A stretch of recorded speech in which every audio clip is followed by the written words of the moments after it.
malalamig na estatwa sa pader ng seminaryo. Sa Bicol kung saan nagsisimula pa lang na sumigla ang agos ng literatura ng kasalukuyang panahon, tinanggap ang aking aklat ng maraming pagdududa at mangilang-ilang papuri na hindi naman pwedeng ipambili ng kanin. May mga nagsasabing masyado pang maaga sa panahong wala naman talagang nagsusulat sa amin. May mga artist din at mga culture workers. Sa nakaraang 6 na taon, ang Madrigal Gonzalez Best First Book Award ay buong tiyagang nagbibigay pansin sa mga sariwang pagbabago sa daigdig ng panitikang Filipino.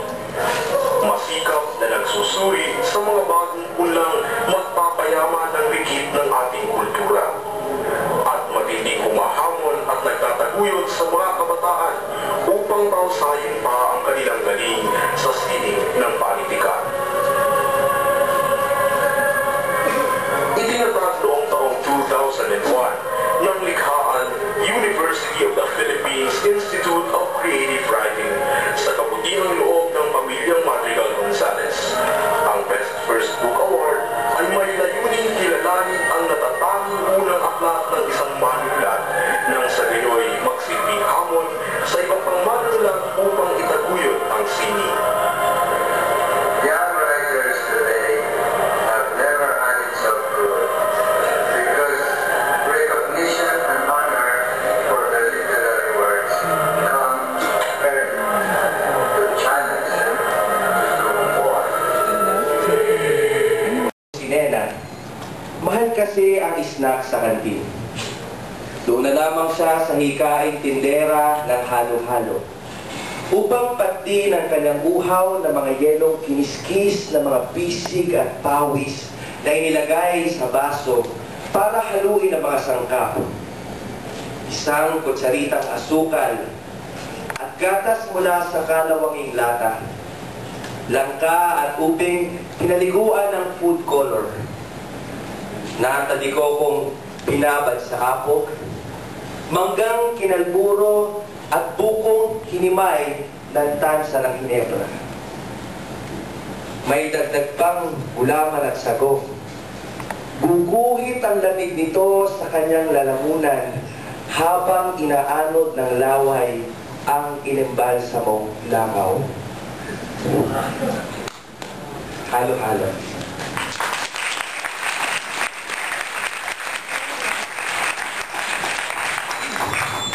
Ang susunod pong tula ay pinamagatang Lindol. Isinulat pa rin ni Christian Cordero. Kapag lumilindol, tinitipon kami ng nanay sa harapan ng Santo Niño. Naghahawakan kaming magkakapatid habang nagdarasal ang nanay sa musmos na poon. Mabilis ang pagbigkas ng mga salita, kaya't hindi ko maintindihan ang kanyang dasal. Ngunit napapatigil ito ang pagbuga ng lupa.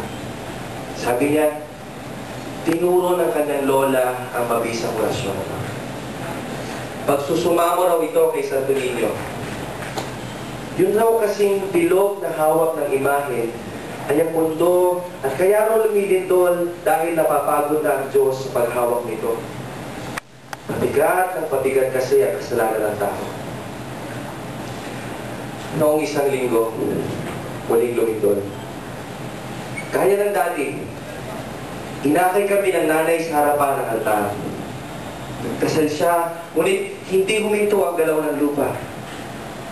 Mas lumakas pa ito. Kaya, pinakasan din niya ang pagdasal.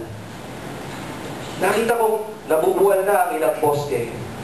Kaya sabi ko, turuan niyo rin ako. Parang dalawa lang kaming manalangin. Pero di na ako narinig ng nanay. At di na rin marahil narinig ng langit ang kanyang orasyon.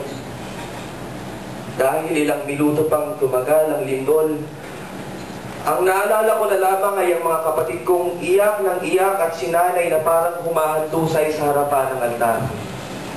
At mabilis na pag-uho ng ilang bahagi ng bahay. Kanina, binibibig na namin ang nanay. Tinulungan kami ng barangay. Sabi ni Kapitan, pansamantala muna kaming maninirahan sa kanya. Hindi ko magawa ang umiyak.